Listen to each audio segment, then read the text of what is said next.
እነዚህን አገላለጾች ታውቋቸዋላችሁ። እንዴት ብደፍር፣ መስመር አትለፍ፣ ከቁጥጥር ውጪ ነው፣ ቃሌን አጠምዝዝ ለማለት ከፈለጋችሁ በእንግሊዝኛ እንዴት ትላላችሁ? የመጀመሪያው እንዴት ብደፍር ነው ለማለት ከፈለጋችሁ how dare you how dare you how dare you ትላላችሁ ማለት ነው።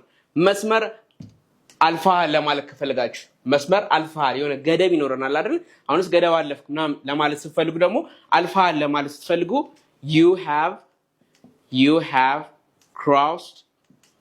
have crossed the line. You have crossed the line. Next one ከቁጥጥር ውጪ ነው ለማለት ከፈለጋችሁ የሆነ ነገር ከቁጥጥር ውጪ መሆኑን ለመግለጽ ከፈለጋችሁ ደግሞ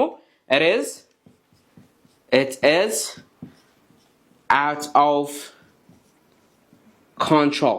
It is out of control ትላላችሁ። ከቁጥጥር ውጪ ነው ለማለት ስትፈልጉ ማለት ነው። ኔክስት ዋን ቃሌን አጠምዝዝ ለማለት ከፈለጋችሁ ደግሞ ቃሌን አጠምዝዝ ያላችሁን ነገር በሌላ በኩል ሲረዳባችሁ የሆነ ሰው ምን ትሉታላችሁ? don't twist my words ማለት ትችላላችሁ ማለት ነው። እስኪ እናንተ ምንድነው የሚያጣድፍ በሉኝ። እስኪ ምንድነው የሚያጣድፍ ብላችሁ ኮሜንት ሴክሽን ላይ ጻፉልን።